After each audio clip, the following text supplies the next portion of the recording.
Hello everyone, welcome to paramedics channel. आइए हम इस वीडियो में हम लोग हिमर्स इंटरलॉकिंग नेल की बात करते हैं।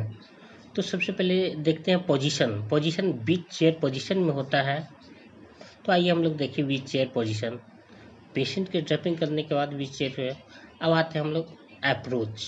कौन सी अप्रोच से हिमर्स नेल होता है? तो एंटोलैटरल अप्रोच से किया जाता है।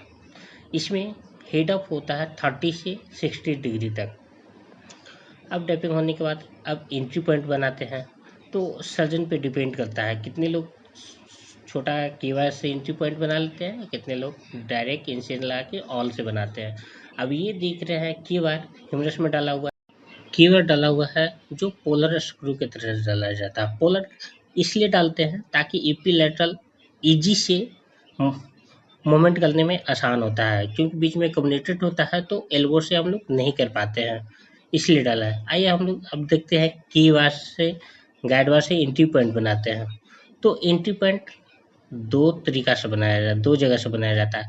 एक बेंड नेल के लिए बनाया जाता है, स्ट्रेट नेल के लिए बनाया जाता है। बेंड का मतलब कर हो गया। अब ये देखिए हम लोग स्ट्रेट नेल का बना रहे हैं। स्ट्रेट नेल का बनाया है ट्यूब टिप ऑफ हेड हिमरस का जो होता है हेड का, वहां से हम लोग एंट्री पॉइंट बनाते हैं। और एपीलेटरल देख लेते हैं। अब बेनेट के लिए क्या होता है? जीटी से 2 से 5 में मिडिल आते हैं। अब आइए इंसिजन लेते हैं। इंसिजन लेने के बाद हम लोग ऑल लेते हैं। ऑल कैलकुलेटेड स्ट्रेट ऑल लिए, और जो गाइडवर से बनाए थे उसी के थ्रू हम लोग चले जा रहे हैं। अब यहाँ पे देखिए, ऑल जानने के बाद देखते हैं क्या होता है। देखिए ऑल हमको दिख रहा है, एकदम हेड का ह्यूमरस हेड के एकदम टिप से ही आए हैं। इस पे लैटरल एपी दोनों देखिए लैटरल है, और ये इसके पहले ये एपी हो गया। अब यहाँ से गाइडवर एक्सचेंज करके गाइडवर पास करते हैं। गाइडवर अच्छे से फ्रैक्चर साइज को रिडक्शन ला के गाइडवर एकदम सीधे पार कर लेंगे। और यहाँ पे जो की बात देखें, वहाँ पे हमको रिडक्शन लाने में जो पोलर की तरह पोलर पिन डाले हैं वो हमको एपीलेटरल अच्छी सी विजुअलाइजेशन में फील होता है। अब यहाँ ये फ्रैक्चर के पास देखते हैं गाइडवर पास हुआ कि नहीं। अब यहाँ पे देखिए आपको सामने दिख रहा है कि फ्रैक्चर के पास ही गाइडवर पार हुआ है, और नीचे आ जाते हैं।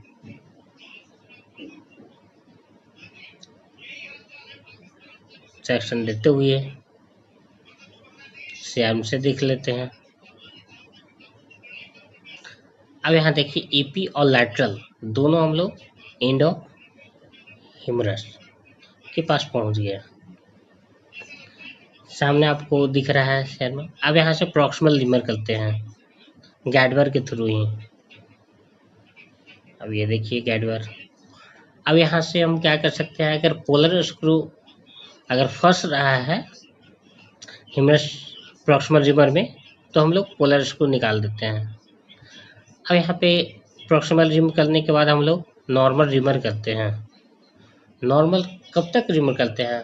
अब यहाँ पे हम डिसाइड कर लेते हैं कि नेल मेरा कितना का लगाना है। अगर 8 mm का लगाना है तो 9 mm तक रिम करेंगे।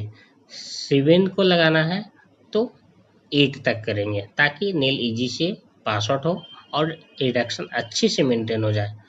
और जब भी करेंगे तो रिम करने के बाद फ्रैक्चर, जब तक फ्रैक्चर अच्छे से अलाइनमेंट नहीं आ रहा तब तक हम फ्रैक्चर शायद पास नहीं करेंगे रिमर। अगर पास कर जाए, अब ये देखिए नेल का सेट है। नेल इसमें हर तरह का डाला हुआ है, और ये जनरल इंस्ट्रूमेंट है। पोलर के लिए कीवर हमने ले रखा है, और ये किडनी ट्रे में डाला हुआ है, बिटाडिन से स्लीव है।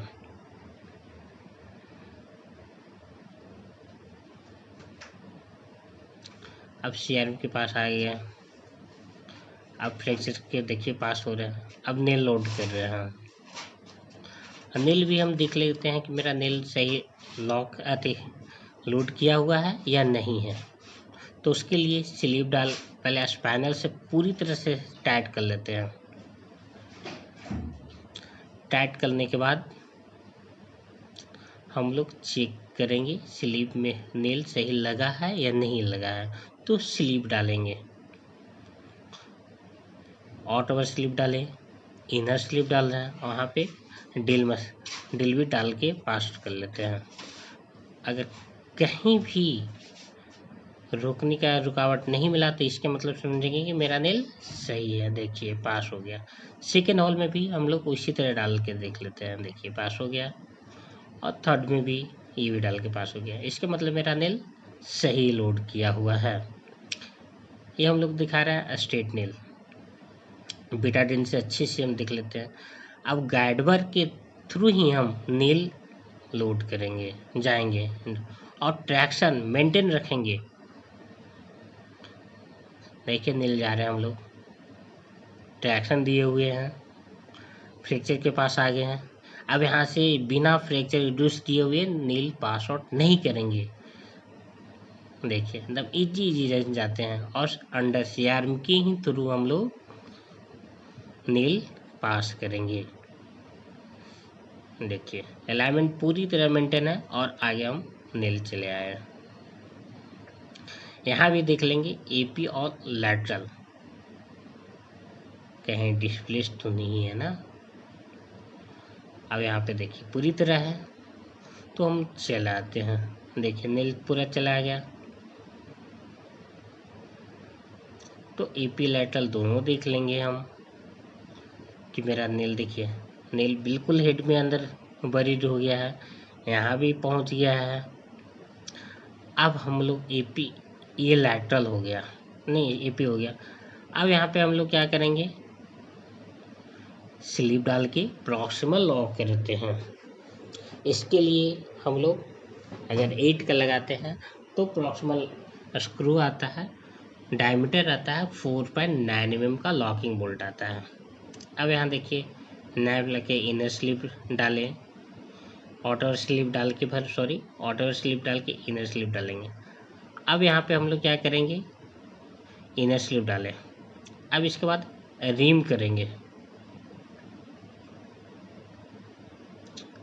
देखिए रिम किया जा रहा है। अब मेजरमेंट यहाँ पे डेप्थ गेज है तो डेप्थ गेज से मेजरमेंट कर लेते हैं और उसके बाद स्क्रू लॉकिंग बोल्ट लगाते हैं। अंडर सीआर में देखिए बोल्ट हम लोग लॉक कर रहे हैं प्रॉक्सिमल। यहाँ पे कैंसलेस बोन होता है, इस चलते हम लोग इजी से जाते हैं, आराम से।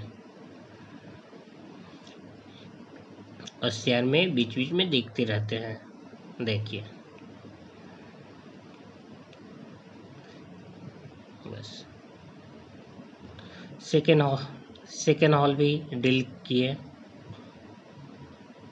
और फिर मेजरमेंट फिर हम करेंगे, मेजरमेंट करते हैं। देखिए सेकेंड स्क्रू भी लगा चुके हैं और हमारे पास जो भी है वो 3 हॉल का नेल है, प्रॉक्सिमल 3 हॉल है। यहाँ पे देखिए अलाइनमेंट अगर कम्युनिकेटेड फ्रैक्चर है, स्पाइरल फ्रैक्चर है तो हम लोग ऊपर से टॉवेल क्लिप से पकड़ लिए हैं या रिडक्शन फोर्सेप से अलाइनमेंट मेंटेन कर लिए हैं। अब यहाँ डिजिटल आते हैं और डिजिटल पिन हम लॉक करते हैं। तो डिजिटल में हम अंडर सीआरएम से ही हॉल देख लेते हैं और वो ड्रिल बिट से हम लोग ड्रिल करते हैं। पहले हॉल हम 7 पिन से गए हैं और इसको हम हैमर से फर्स्ट राउंड ब्रेक करते हैं। सेकेंड हॉल कभी नहीं करेंगे, जब भी करेंगे तो ड्रिल करेंगे, क्योंकि सेकेंड कॉन्टैक्ट करेंगे तो देखिए टूटने का चांस रहता है, इसलिए हम लोग ड्रिल करते हैं। देखिए हम लोग ड्रिल कर रहे हैं।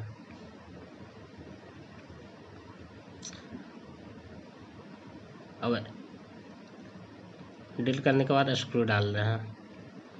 यहाँ पे भी मेजरमेंट हम लोग कर लेते हैं कि कितना लेंथ हमको चाहिए। फिर यहाँ एपी और लैटरल दोनों देख लेते हैं। देखिए अगर स्टैटिक्स में डालते हैं तो यहाँ बिल्कुल हॉल नहीं देखे। देखिए यहाँ पे लैटरल भी हम लोग डाल चुके हैं।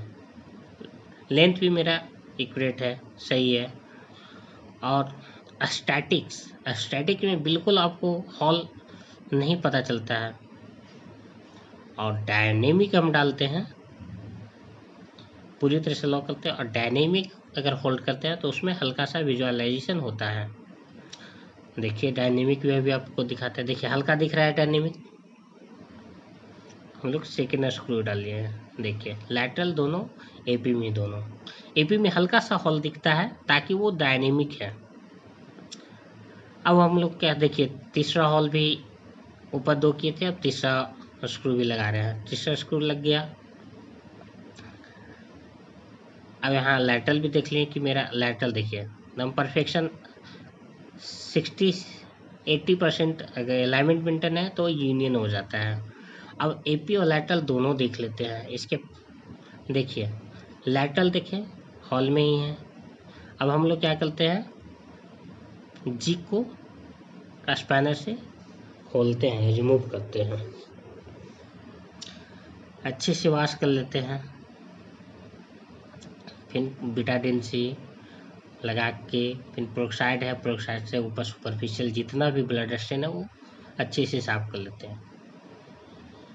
वॉश करने के बाद हम लोग क्या करते हैं, सूचर करते हैं, सूचरिंग कर लेते हैं। जो अंदर लेयर बाय लेयर है, वाइसिप वगैरह है, वो सब लेयर कर लेते हैं। और ये सबकट लास्ट में सबकट लगा रहे हैं।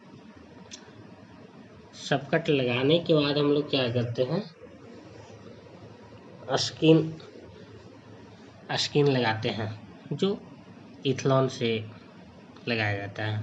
और सबकट वाइक्रेट से लगाते हैं हम लोग।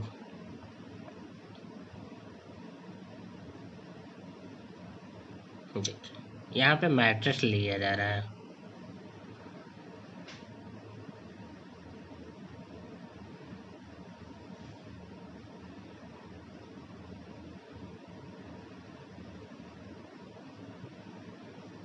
देखिए अच्छी तरह से सूचर हो गया, सबकट में पता भी नहीं चल रहा है। देखिए अच्छे से हम वॉश कर लेंगे।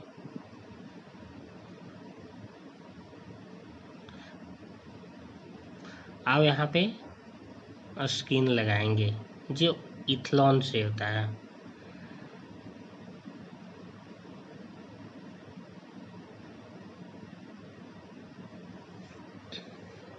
सिंपल सूचरिंग मार रहे हैं, स्किन मैट्रेस पे लेते हैं, पर यहाँ पे सिंपल पे काम चला जा रहा है।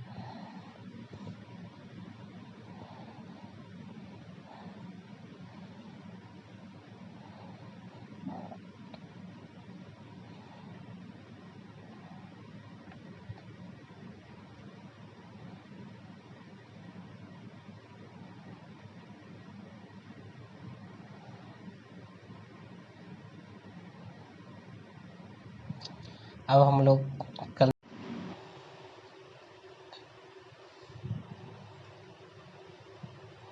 अच्छी से मैट्रेस मार लेते हैं ताकि शॉक नहीं हो, ब्लीडिंग नहीं हो। और स्किन को एज टू एज अच्छे से मिला लेते हैं जब इथलॉन मारते हैं तो।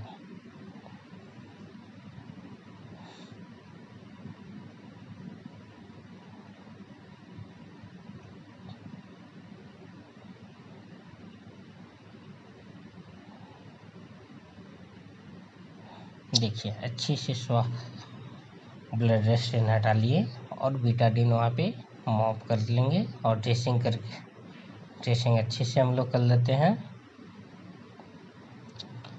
और ड्रेसिंग करके हम लोग पेशेंट ओटी से पोस्ट ऑप पे शिफ्ट कर देते हैं। Thank you very much. आज के वीडियो में इतना ही।